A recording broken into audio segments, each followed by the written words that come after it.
Game day's here, I can hear the crowd. Turn on the lights, fans are cranked up and loud. Red or blue, we wear it proud. Yeah, we love our teams in this border town. Chiefs and Royals, Boo Mizzou, Rock Chalk, Jayhawk, KU. Hear that drum pounding in your feet. Yeah, you're marching to the beat of KC. What is going on, YouTube? What is going on, Kansas City? What is going on, everybody? And welcome back to the Beat of KC. Ladies and gentlemen, my name is Lucas Murphy, and I have the pleasure, I can't believe I was able to cop this interview, but Joe Burrow, holy cow, it's Josh Fan from Show Me Football. Josh, how are you doing, man? Well, I appreciate the comparison, but I'm doing really good. That's awesome to hear, man. And we're right around football season. That's the reason why you and I are talking, because we're definitely not talking Major League Baseball, because I believe you're a Cardinals fan and I'm a Royals fan. Although the Royals have been playing pretty solid as of late, we're still it's not a good year for either team. So we're talking football, which is exciting, and we have a good product in the Kansas City Chiefs.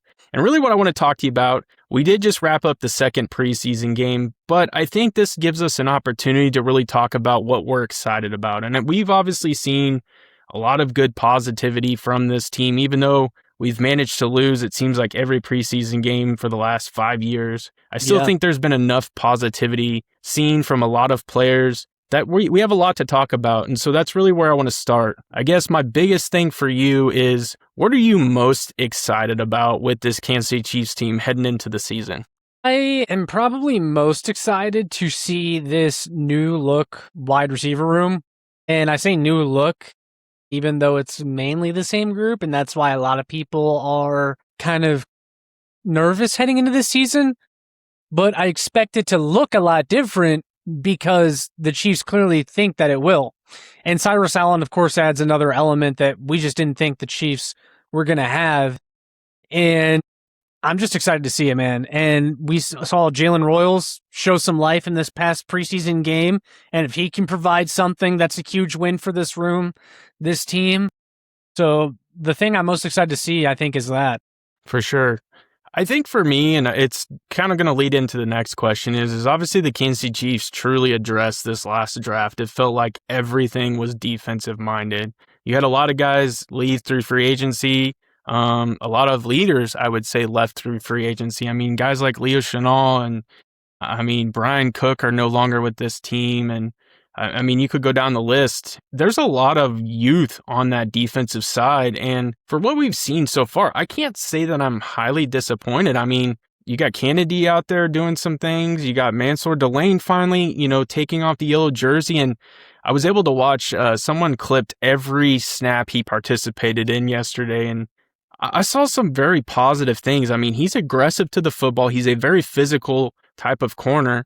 I was excited about that. And then you're seeing Mason Thomas coming off an edge. Like, where has this been? You know what I mean? So Peter Woods, I do want to kind of put a pause and really kind of maybe start with Peter Woods. There was a huge talk about how he's just a wrecking ball in training camp and how a lot of people are comparing him to Aaron Donald again. We heard Andy Reid even mention he's got a little bit of Aaron Donald in him. We've heard a few other people talk about that, but we haven't really seen that in preseason. And I get that he's been dealing with an ankle injury, but what are your thoughts around Peter Woods? Yeah, so I kind of share some pause there as well, because I've heard all the stuff. This guy, even Tyrann Mathieu, who's been at Chiefs camp, he went on a podcast and said, man, like Peter Woods, like he's got some Aaron Donald in him. And then in the first preseason game and all the snaps that he played, 0 pressures, 0 run stops, kind of got blown off the ball, especially against the run. And I did mention this on my channel, but the Rams did run a lot of play action bootleg, a lot of stuff that kind of made it hard for him to make an impact, but still, there's not really anything in that game that he did well. Now, that said, I still have a lot of hope for Peter Woods. I'm super excited about him. I think it's an amazing talent that they got in the late first, a guy that was projected to go top 5, top 10 the year before. And we do have to keep in mind that he's dealing with an ankle injury that he suffered in training camp, and that may be limiting his explosiveness just a little bit right now. But I am cautiously optimistic about Peter Woods, given everything. For sure. And I think too, I mean, he'll probably pair better with a guy like Chris Jones when you have the full starting rotation out there. I mean, when you have the onslaught of what our defensive line could potentially be, and Tunga maybe being next to Chris Jones. I mean, I've even seen, in training camp, we've seen Chris Jones go to kick to the DN position. You got Peter Woods, Tunga in the middle, and then you got R. Mason Thomas or George Karlaftis or whoever on the other side coming off the edge. And I mean, that could be some ferocity right there. And then out of nowhere last night, we see FAU absolutely just destroy the quarterback for the Tampa Bay Buccaneers. And it's like, are we actually seeing something from FAU? I'm hoping that we get something out of that guy, because holy cow, he's getting to be a little bit of a disappointment for sure. But I want to kind of flip back over to the other side of the football. And a lot of talk has honestly been about the running back room. And the reason is because they bring in Kenneth Walker, they draft Emmett Johnson, they get DeMarcado from, I believe, the Cardinals. And then obviously, we still have a few other guys that are kind of filling out the bottom of the totem pole. But what are your thoughts on this running back room and really what you envision for heading into the season running the football? Well, man, this running back room, I'm super stoked to see what it looks like in the regular season. You got Kenneth Walker, who's by far the best running back that Patrick Mahomes has probably gotten to play with, besides, prime Kareem Hunt for 6 games. What was that, 7 years ago at this point or whatever. But Kenneth Walker, I mean, Mahomes has never had a 1,000-yard rusher. I think we would all be disappointed if Kenneth Walker wasn't that this year. But not only that, but behind him, you have a very intriguing stable of running backs. You have Emmett Johnson, who I think is pushing to be the number 2 running back already. And just the ability to force missed tackles and the vision that he has, it's really a special thing to watch. I know in that first preseason game, he had more forced missed tackles than anybody else in preseason. And that was with very limited playing time as well. And then you have Emari DeMarcado as the number 3 probably. And it's kind of funny because you could make an argument that Emari DeMarcado would have been the Chiefs' best running back last year. And he's looking like your number 3 right now, but he's a guy that can break off a 70-yard touchdown at any given time, and he's impressive in pass blocking as well. But he's not a guy that breaks a ton of tackles, but I think he's valuable to have in the room. And then you have Brashard Smith, who I'm not sure how many carries he's going to get, but he can return for you on special teams. He's a complementary weapon to the offense. He can receive a little bit out of the backfield. He's got some wiggle to himself, so he's exciting, and this running back room, I'm really excited to see it. Yeah, I'm intrigued, and they've even talked, I mean, DeMarcado might be on the cut list. They've even talked about, right, a couple of those other guys that potentially could be on the cut list. Obviously, they're not going to cut Walker, and they're obviously not going to cut Johnson, but I mean, we've even seen some positivity out of Ott, the guy that is absolutely the Hulk. I mean, there's been a few other guys that have really kind of been standout, players. And so I think with Brashard Smith, it'll be interesting to see if they use him in any type of receiving role. Obviously, he was a wide receiver, transitioned to a running back coming out of SMU. And so I'll be curious to see if, maybe he lines up outside a few times, or if he even makes the roster, because we're starting to see, him getting some playing time when those guys that are on the cut list are getting into the game. So I just think there's so much more opportunity this year, and it starts with Kenneth Walker. And even with Emmett Johnson, if he has to take on some of that workload to relieve Kenneth Walker, so you're not absolutely just wearing the wheels off of him, the first 5 games of the year, I'm excited about what Emmett Johnson can provide. So I'm really excited about the running back room. Now, I like playing ping pong, so I'm going to bounce back to the defensive side. And I know we've talked a ton. We've even talked with Darcy a ton about the defense. And one of the guys that, and I'm not speaking for you, Josh, but I'm obviously Darcy's not the biggest fan, and that is Jaden Hicks. I have absolutely been thoroughly impressed with what Jaden Hicks has provided and we have seen so far from him. Obviously, he's still learning, and we always hear that Spags' defense, it takes a year to maybe even 2 years to learn exactly what is required of a defender in that defensive scheme. We're seeing some flashes, and I'm excited for what Jaden Hicks can provide. What are your thoughts on him? So, Lucas, no pun intended, but I think we're marching to the same beat here, because I agree. I couldn't agree more. And I've been banging the Jaden Hicks drum this offseason because I said, don't forget about this guy. I know he had a really not the second season he wanted. And even Spags called that out, which is very rare for him to do. But I said, don't forget about this guy, because even though he didn't have a great second season, they've invested a lot into this guy. And I think really what happened was after Justin Reed left in free agency, the Chiefs just assumed that Jaden Hicks was ready for the role. And that was a big role for him to take on, was filling Justin Reed's shoes. He was a leader for that secondary. He was a vocal leader on defense. And the Chiefs always have valued the safety position as where they want to have one of their leaders of the defense, whether it be Tyrann Mathieu, Justin Reed. And I think it was maybe a little bit too much too soon for Jaden Hicks responsibility-wise. But now that he's had another year under his belt, playing in this defense, getting to learn a little bit more, because the ability's always been there. You're starting to see things really come together for him, and Spags has commented on that as well, that he's really progressed. And you watch him in the preseason games now, and he looks like a guy that belongs with the starters, but they just run him out there with the 2s and 3s anyway, and he's just so clearly better than everyone else on the field. Yeah.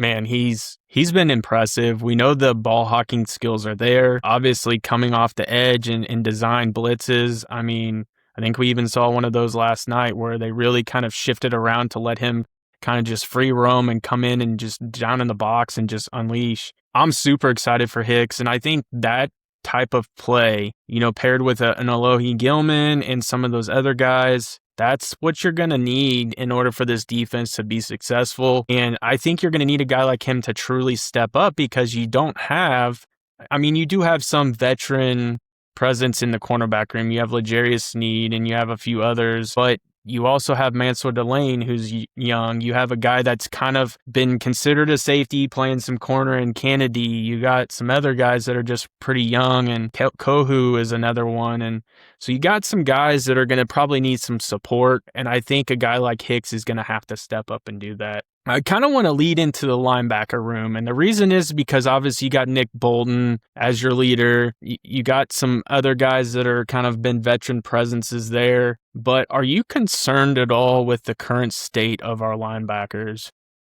I am. I'm very concerned about what they're going to do with sort of that third linebacker position that was held by Leo Chenal the past few years, and they've always seemed to have a line of guys that they like at linebacker, when they had Willie Gay and Nick Bolton and Leo Chenal, and you factor in Drew Tranquill when he came in. But Drew Tranquill and Nick Bolton are both guys that have missed some games before. I don't know what the Chiefs are going to do if that is the case again this year. Jeffrey Bassa, their relatively high draft pick last year, wasn't really able to get on the field as a rookie. He has flashed in preseason, but I kind of wonder how much they're really going to be willing to give him playing time, because it just really seems like the staff loves guys like Jack Cochran and Cooper McDonald, but I'm not sure either of those guys really have the athleticism that you need. I fear that it's going to be another Ben Neiman situation where you're like, why is this guy on the field so much? I tried to figure out, and I look at things from like a cap standpoint, and where can they go light in the cap? And obviously they're pretty heavy with Nick Bolton. Drew Tranquill took a cut, but I'm trying to, obviously Mahomes is making a ton of money. Travis Kelce for a tight end in his tenure is making a decent amount of money. Our offensive line is absolutely stacked with a lot of money.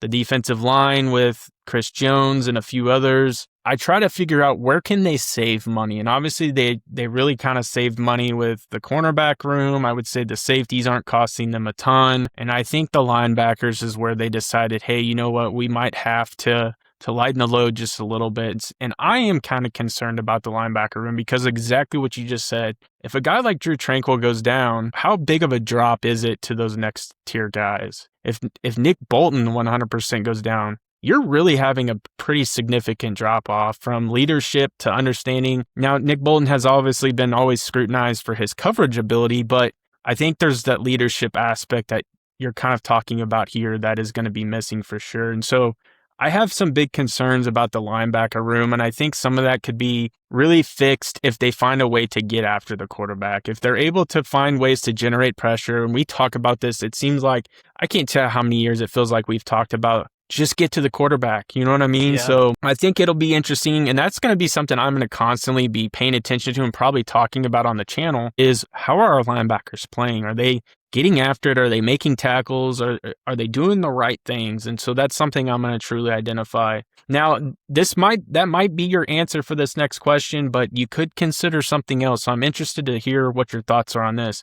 If you had to pick the weakest position group on this entire team right now, where are you going? I think it's still the edge group. I think that's the weakest position on the defense, at least. Unless you were meaning the whole team. I can't remember if you asked for the entire roster. I'd probably still pick edge, even after what we've seen in the preseason. I really like what Mason Thomas brings, but we got to see how much he actually plays, how effective he is going up against other team starters. George Karlaftis, a lot of people are familiar with my feelings on George Karlaftis. I kind of think he more so is what he is. Like, I don't think he's going to erupt for 15 sacks or anything. I think he's like an 8 to maybe 10 sack on the high end year guy. But behind them, like, I don't know. And FAU showed signs of life, so that's something we got to keep an eye on. But it just still seems like they lack the bodies there. And I know they did a lot to fix the defensive tackle position, and I'm really excited about that group. But it still feels like a group that's reliant on the defensive line on Chris Jones. And I just want to see them take a lot off his plate this year so that he can get back to being Chris Jones and not the guy who's doing everything for the pass rush. Because last year we saw, I think, Chris Jones's workload catch up to him a little bit. Yeah, for sure. No, I think that is a weak spot. I think I'm still going to stick with linebackers. I mean, I could even maybe potentially say the wide receiver room because Rashee Rice hasn't looked like Rashee Rice because of the knee, and he looks a little bit more robotic. Yeah. I think Cyrus Allen's kind of maybe the reason why I didn't say wide receiver. For sure. And I think Cyrus Allen is very impressive, but, we're talking about a rookie wide, holy cow, I'm fumbling over my words, rookie wide receiver. And we know how that is kind of managed in an offense. We've seen him a ton, but when the lights are bright and it's actually game time, like, are we going to see a ton of Cyrus Allen? That's what I'm kind of questioning. You still have Travis Kelce. The big unknowns for me, again, is Xavier Worthy, Tyquan Thornton. You got, after that, the drop-off is just pretty steep. Are we talking DeJesus? Are we talking Remigio? Are we talking, some of those other guys? And most of the people would be like, who the heck are they? Yeah. And so that is, some of the things that I'm kind of paying attention to as well is how does this wide receiver room stay together and how are they going to function with Patrick Mahomes? And I think, if we didn't have Kenneth Walker, I think this would be a bigger subject matter heading into the season because I just think that having those guys out there and not being able to run the football, if they had Pacheco back, I would just be absolutely devastated with where the current state of this offense is, even with Patrick Mahomes, just because I think it would be a massive concern. Now, I want to kind of talk to you about this, and this is probably going to be my last question. We do have one more preseason game, and then it's Monday Night Football against the Denver Broncos. Currently where we're at, health-wise, where this team is currently sitting at, we're seeing Patrick Mahomes, probably going to be Patrick Mahomes. How are you feeling about heading into that first game against the Denver Broncos? I'm excited to see what this group looks like, and there's a lot of new faces. And because of that, I'm nervous for the Broncos game. And I think I would say the Broncos are a slight favorite in that one. I know they have a lot of questions to answer themselves. You got both starting quarterbacks coming off a major season-ending injury from the year before. But the Broncos are bringing back mostly the same team that went to the AFC Championship game last year. Meanwhile, I think the Chiefs have a lot of kinks to figure out on this team still. Yeah, and it's going to be interesting. They did go add Jalen Waddle, Cortland Sutton's coming back. Their offense is looking pretty good, and we know what that defense is capable of doing with guys like Nick Bonito. They got Pat Surtain on the outside. They got some players for sure, but it's always interesting because the Kansas City Chiefs, they could be considered the underdogs, but we just know that they're capable of taking down any team at any time. And I could see this Kansas City Chiefs team really, really surprising, especially in week one. Both teams are trying to figure things out. I could see this Chiefs defense really stepping up in a big way. but I think they're going to be tested. I do truly believe they're going to be tested, and it's going to be fascinating. So, Josh, I appreciate you coming on, man, and I truly enjoy talking Kansas City Chiefs football. This is just an exciting time. You know, we're 0-0 at this point, and so there's still so much optimism, so many things to talk about. And then as the season rolls in, we'll really be talking about some other things as well. But I appreciate you coming on, and let everybody know where they can find you for sure. Yeah, you guys can find me here on YouTube. Channel name is Show Me Football. You can follow me on Twitter at ShowMeFB, and then check out ShowMeFootball.com for more of my stuff. And guys, definitely stay tuned because this is not the last you're going to see of Lucas and I this season. No, for sure. Josh is going to be coming on. We'll probably be talking quite a bit, especially with the Chiefs season kicking off. And we'll probably sneak in a little bit of KU Mizzou, especially since they play again this year. So we'll be probably previewing that game with Josh, although I don't have a lot of high hopes for my Jayhawks this year. And we were talking about it before this video started. But yeah, there's a lot to talk about. And so Josh will definitely be coming back on the channel for sure. So I appreciate y'all checking out this video. Make sure you guys smash that like button, smash that subscribe button. And I end every video the exact same way. Have a good day.